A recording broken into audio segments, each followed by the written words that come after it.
Namaste.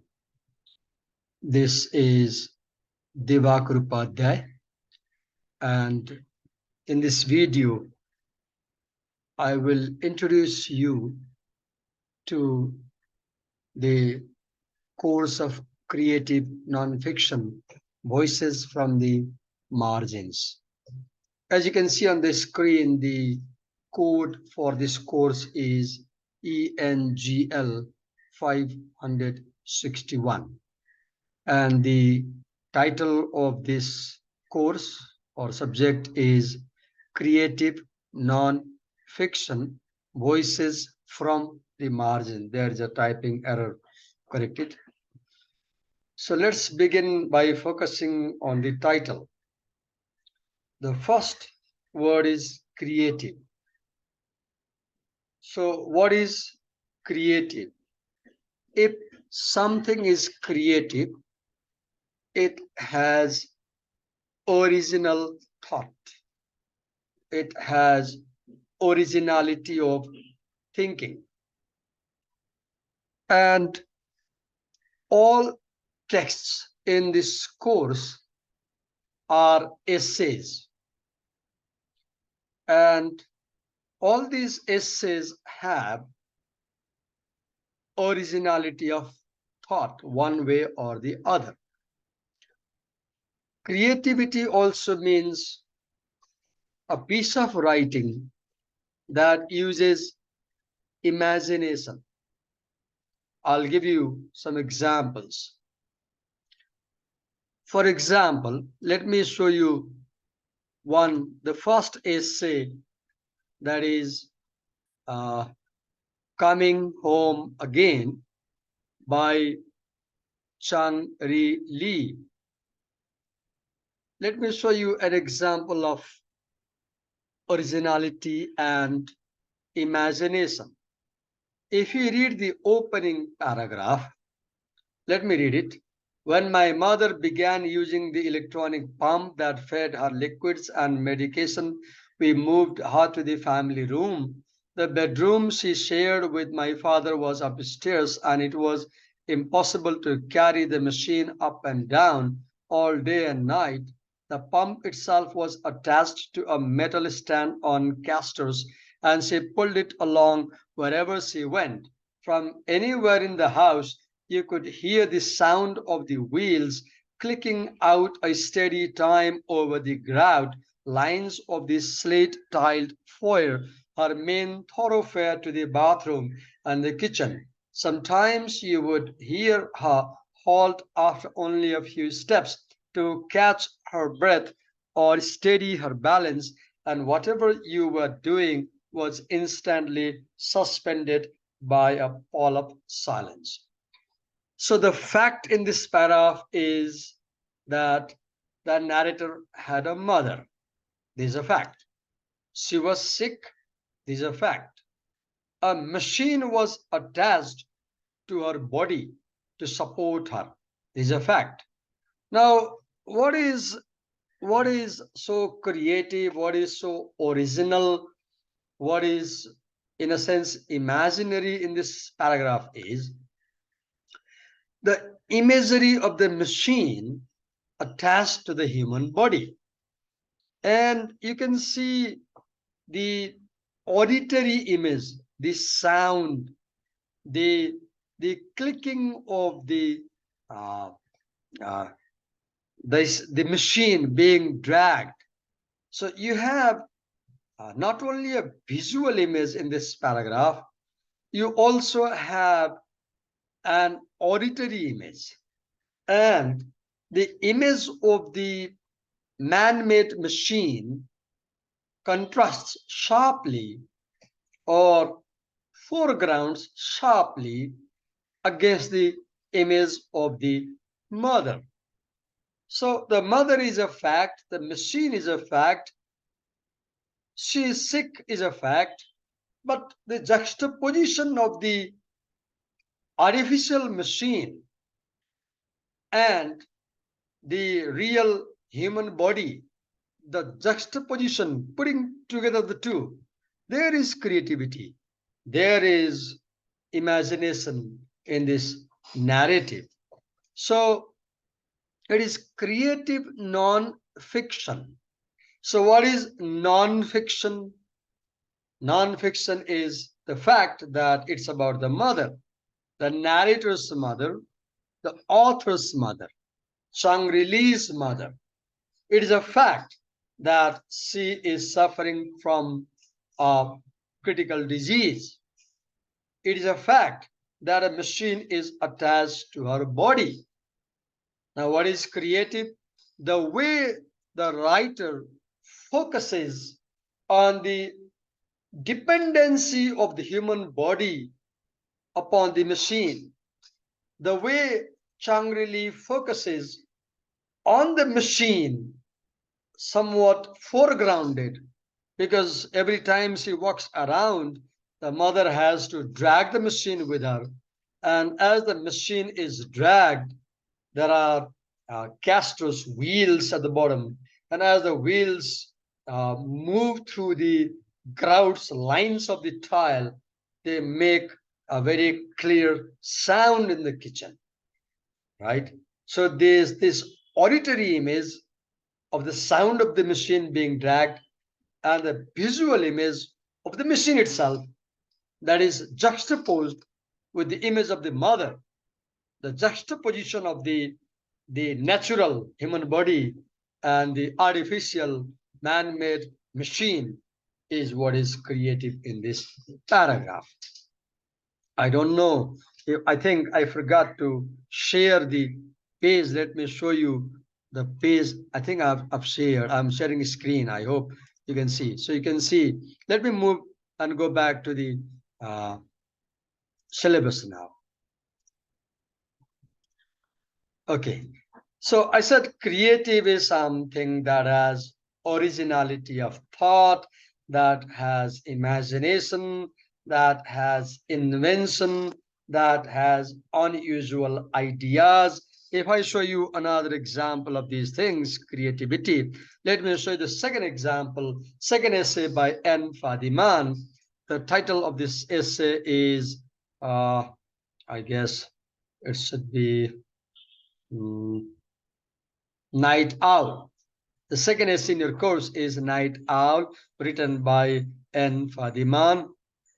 Let me read the opening paragraph of this essay and give you how this has original thought, how this has imagination and unusual ideas. Let me read.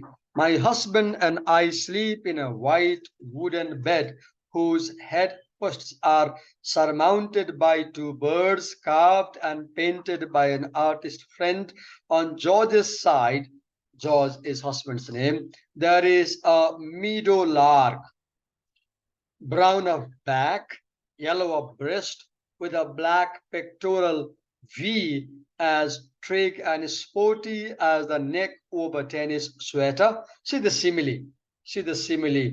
The writer is comparing the V-shaped uh, uh, breast of the bird with the V-shape of the tennis player's dress. V as trig and sporty as the neck of a tennis sweater. On my side, there is a snowy owl, more muted in coloration. Its feathers are frowsy tessellation of white and black. Sternella magna and Necti scandiaca have one thing in common. They are both fast asleep, their eyes shut tight, their beaks resting peacefully on their breasts. So do you see, Fadiman is talking about her husband and her bed, the bed where they sleep. So how does she describe? She begins with a very vivid description of the two wood carvings on the two sides of the headpost of the bed.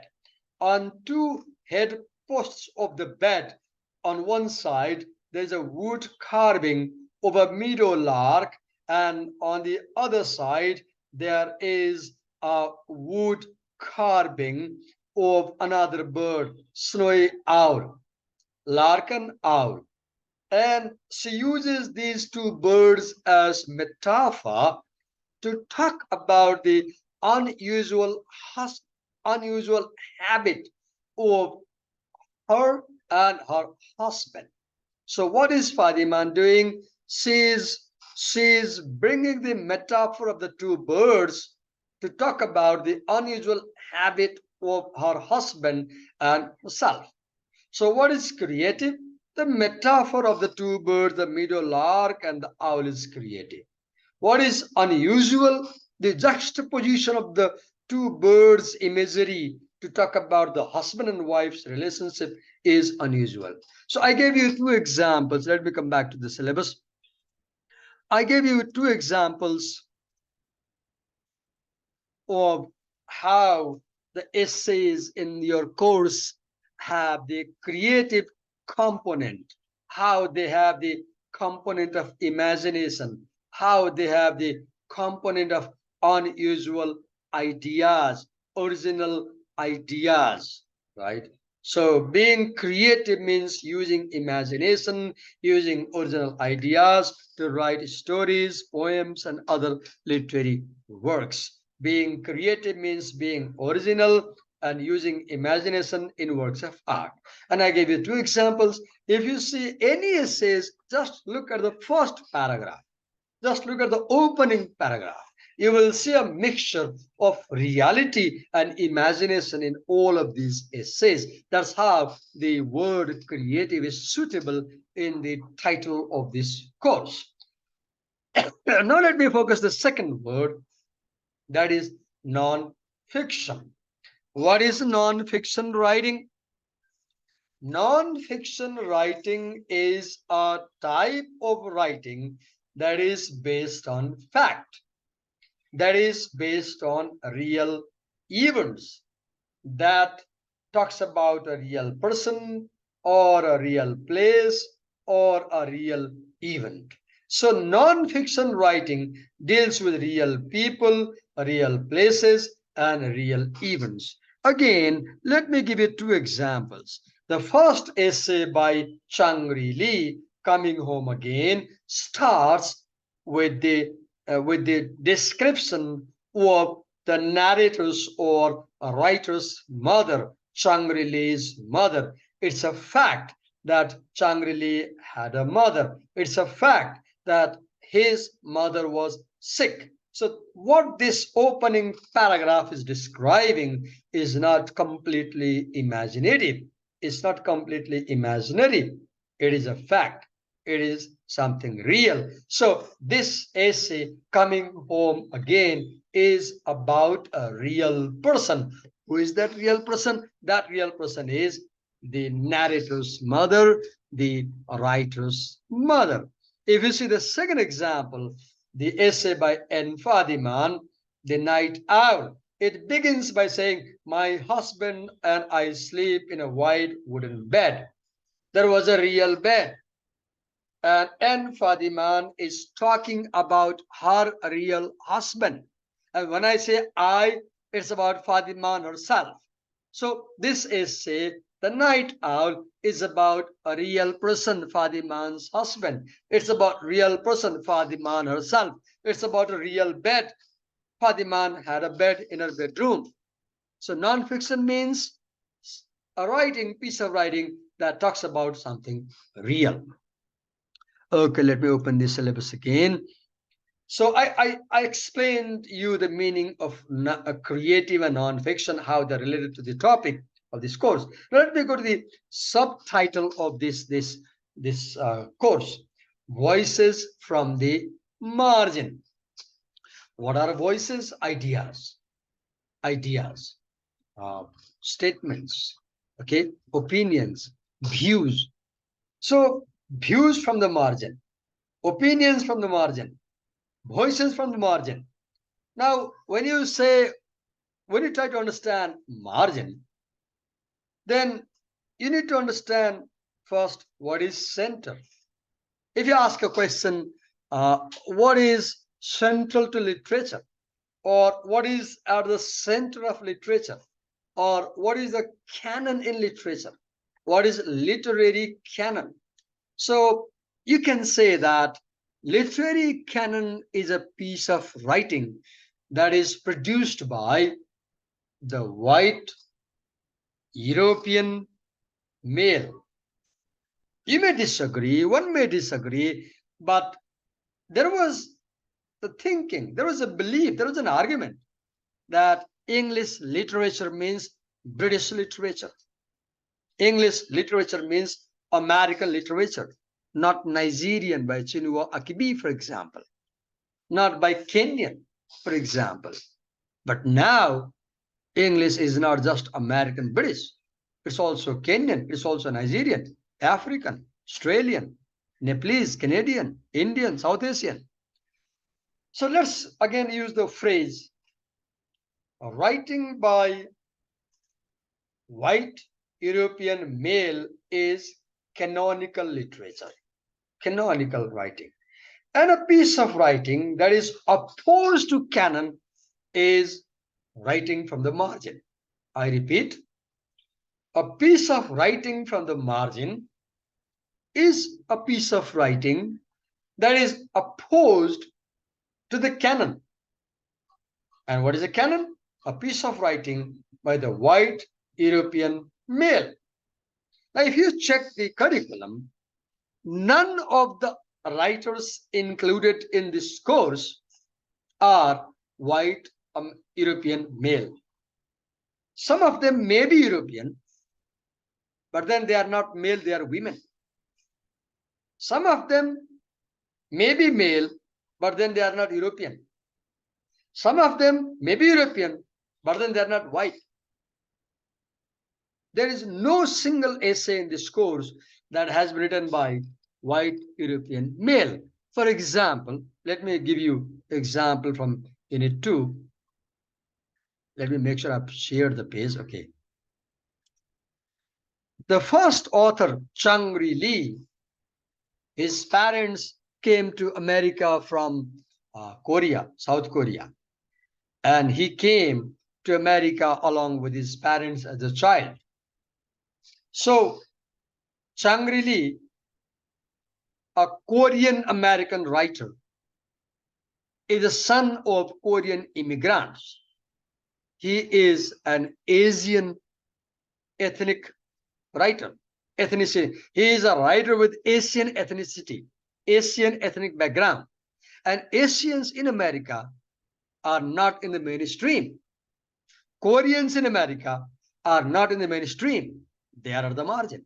So piece of writing by Chang-Ri Lee is a writing from the margin. Second, N. Fadiman.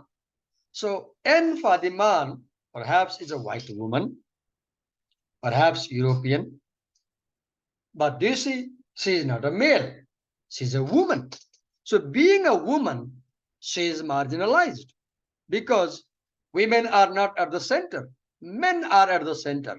The patriarch is at the center. The matriarch is not at the center. So N. Fadiman's views are views from the margin because she is a female writer. In the third writer, Judith Ortiz Cofer. You can see now, she is not from the mainstream. She is an author from Puerto Rico. And again, Judith Ortiz Cofer is a female author. Again, an author at the margin. Then you have N. Scott Mamade. N. Scott Mamade is not a white author. He is not European male. N. Scott Mamade is a Native American. The natives who were there already in America before Europeans arrived there. The next is Chief Seattle, another Native American speaker, Native American, let's say, writer. This is in a speech written. Then you have Mary Oliva, another woman author. Then you have Terry Tempest Williams, another female author. So do you see in Unit 1, the first author is Asian, the second is a woman, third is a woman, fourth is a man but Native American, fifth is a man but Native American. The next is a woman. The last is also a woman. So most of them are female writers. If you check the third unit, Eudora Welty, Afro-American author, a woman. Ngugi wa Thiong'o, a Kenyan author, not European male from the center. Virginia Woolf, not European author, but not a male, a female. Hannah Barack Obama, he was a president. You might think he's very central. No, his father was a Muslim from Kenya. Barack Obama is not a white person. He is not a white European male. So he's also from the margin. Hannah Arendt from Hanover, Germany, a female. Jane Smiley from Los Angeles, California, another female. So do you see, one is not white American, Barack Obama, and rest one is Kenyan, and all rest of them are women authors. If you go to Unit 4, then you have Maxine Hong Kingston, though she was born in California, but I think her parents came to America from China. So she's Asian, right? A Chinese immigrant. Again, a person from the margin. Richard Rodriguez, he was the son of Mexican laborers, Mexican immigrants. Again, a writer from the margin. Patricia Williams, again, I guess a black author. Then Rebecca Solnit, a female author. Pumla Gobodo Medikizela, African author, female author. Frederick Douglass, a slave who got freed and learned to read and write, and then he became an activist in the abolitionist movement, a slave. So in Unit 4 also you see all writers are from the margin. Unit 5, Isabella Kubler-Ross from Switzerland, a female author. Henry Louis Gates, a male but not white, not European, Afro-American author, black author. Betty Rowland, born in New York City, again a woman. James Baldwin, Afro-American black author, born in New York City. Then you have Joanne Pilladi. I could not collect any information about Pilladi from internet. If you find something about her background, ethnic background, let me know. I have no idea. But I'm sure by the name that she is a woman author. Then Nancy Myers, again, woman author. So do you see, in a course, majority of the authors included are female. And we know females are a voice from the margin. So the subtitle of this course as Voices from the Margin is appropriate. Now, what will the people who are at the margin say? Most probably, these people will talk about their suffering, their exploitation, their segregation, their pain, their social deprivation, social injustice, right? So let me once again wrap up the title: Creative Nonfiction, Voices from the Margin. I explained to you how the title is meaningful. You can pause the video and you can write a few paragraphs explaining what you understand from the title of this course. Now let me read the course description. This course engages students with non-fiction writings that reflect wide-ranging issues of human experience. Okay, non-fiction writings on wide-ranging issues of human experience. Let me take you quickly through the units. Unit 1 is about people. The theme of the essays is people. Chang-Ril's essay Coming Home again is about people, his mother. N. Fadiman's essay is about herself and her husband, people. Judith Orich-Kofor's essay More Room is about her grandmother, people. And Scott Mamare's essay is both about his grandmother as well as the place, Rainy Mountain, people and places. Chief Seattle's essay, Letter to President, is about people, the Native Americans and American president, the white president. Then Mary Oliver's essay, West Lannan and Elyse, is about environment. Then Terry Tempest Williams' essay, The Clan of One-Breasted Women, is about environmental crisis. So this is the theme, people, place, and environment. Now, so this collection has a wide-ranging issues of human experience. It explores narratives of home and culture. The first essay, as I said, is about home, coming home again. It contemplates issues of racism. For example, let me give you example.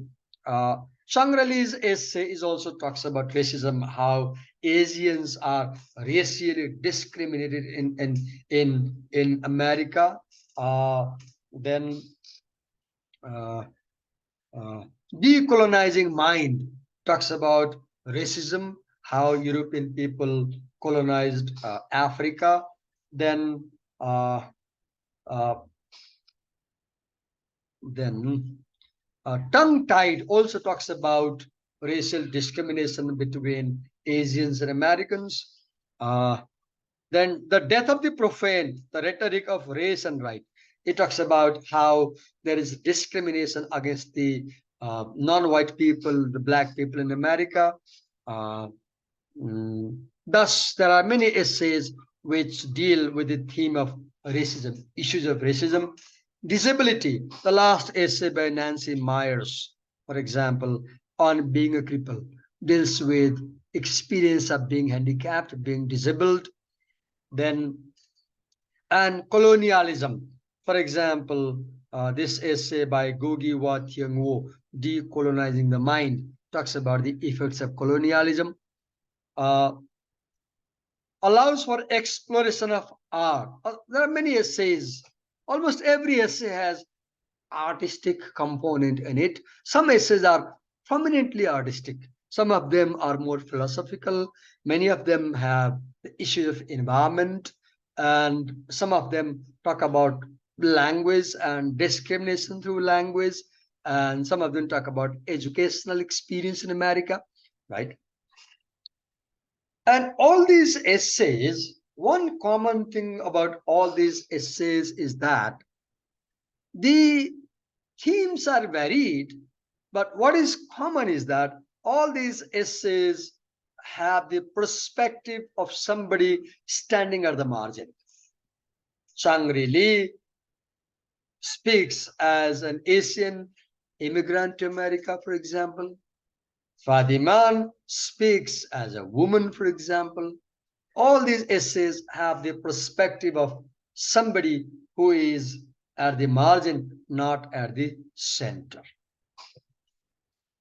And another important thing, as you can see in the unit 1, that is rhetoric and rhetorical analysis. Unit 1, you have a separate book for this. There is a book I wish I had in my bag. It's not with me right now. There's a book that has ideas about rhetoric and rhetorical analysis. And you will read all these essays using methods of rhetorical analysis. We will understand what is rhetoric and what is rhetorical analysis. We will talk about things like rhetor, the speaker, the writer, then the message or writing, then the audience or the reader or the listener, then the values of the writer, the values of the listener or audience, then the medium, then the circumstance, then kairos, time, cultural milieu, cultural setting in which these writings were produced. We will talk about such factors, and we will not talk about them separately. We will apply them into the essays. So what we will do, we are not going to read rhetoric and rhetorical analysis separately. Actually, we'll begin with the essays. And as we read and analyze essays, we will apply these ideas in the essays, and we will try to understand these concepts in practice, not separate as theory. Okay. Then now I introduced you to the course. I talked about the title, key terms in the title. I read the course description, and quickly once again, what is in each unit. Unit 1 has rhetoric and rhetorical analysis, 10 hours. There is a separate book for it. Then Unit 2, people, places, and environment. That is the theme. Unit 3, art, literature, and philosophy. Then Unit 4, language, communication, and education. That is the theme. Unit 5, human nature and culture. That is the theme. Now, what is the evaluation scheme? So you will write a term paper as you do in other papers. For example, you can write a term paper where you choose 2 essays either from this course or from outside the course with my consent. You can choose 2 essays and you can make rhetorical analysis of the 2 essays, and you can compare the rhetorical strategy used by the authors in the 2 essays. Once again I make clear, as part of term paper you will compare 2 essays either from the course or from outside the course. For example, let me show you one book. Just a minute. I'll show a book to you. Just a minute.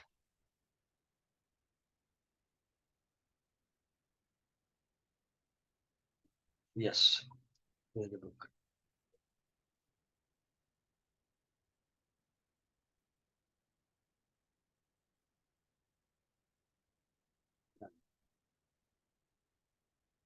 It will take few seconds to open the book. Once the book opens, I'll show the page and talk. All essays in your course have been taken from this anthology. So what you can do, I'll prefer that you do not analyze the essays in the course because we will discuss them in class. You go to the anthology that I'm going to show you and choose any other 2 essays which are not in your course and analyze those essays by applying the skills that you learn in class while discussing these essays. Then you will get marks for participation in class. You ask questions to teachers, you respond to their questions, you participate in discussion. Whenever there is a discussion, then you will make presentations. We will assign you essays from the course and you will make a presentation on the rhetorical analysis of one given essay.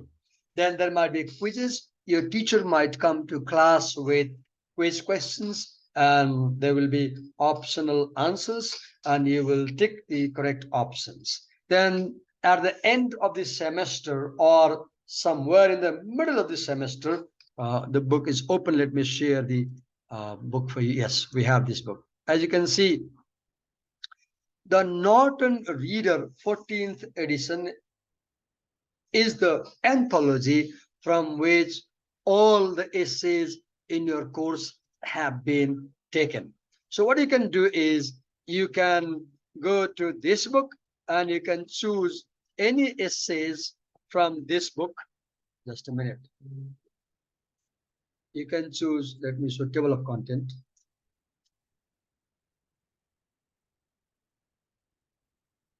Let me show just a minute. For example, as you can see, there is a table of content and you can write, for example, essays with personal accounts. Then you have let me essays that present profile of people. Then you have essays that have a theme of gender, human nature. Then you have essays that present cultural analysis. Then you have essays with a theme of food. Then you have essays about sports. Then you have essays based on opinion editorials from newspapers. Then you have essays on the theme of education. Then you have essays with the theme of language and communication. Then you have essays on the theme of nature and environment. Then you have essays on media and technology.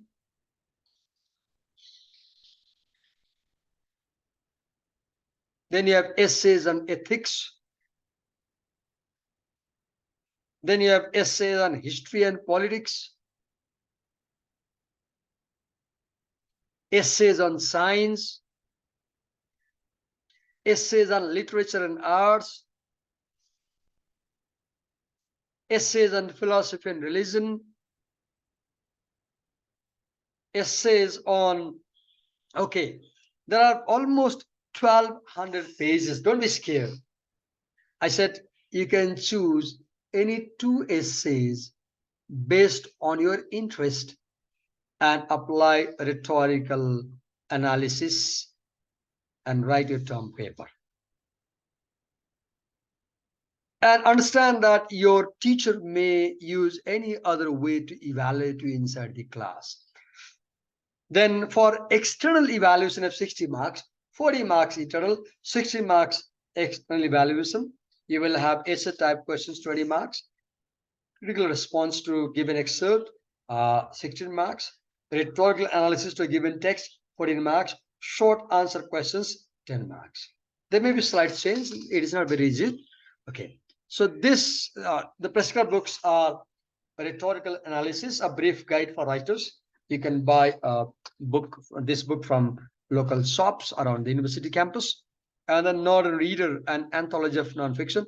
They have a photocopied course packet at the local shops you can buy. So this is all about your course. And as you watch my video, and if you have any queries on anything about the course introduction, you can write in the comment if this video appears on social what do you call, if it appears on social media like Facebook page, or if you see on YouTube my channel, you can write a comment, or you can write to me in my message box, or you can ask me in the class any queries. Watch the video now, pause the video, close the video, open the copy, and write a few paragraphs introducing your course. Please understand that the best way to consolidate learning is writing. Whenever you write something, it becomes part of your longer memory. If you just read or watch or listen, you forget. But if you write, particularly with the handwriting, if you write with your hand, you close the video, stop the video, and write what you understood. And it is consolidated as part of the learning, and you don't forget. Writing is a very effective way of understanding something. If you are confused about something, pick up the pen and write what you are confused about, and you will see that you understand it while you're writing. So that's all about the course introduction. Hope this was helpful to you. In the next video, I will discuss the first essay. Thank you for watching. Please do leave comments and come with questions when you come to my class. Thank you.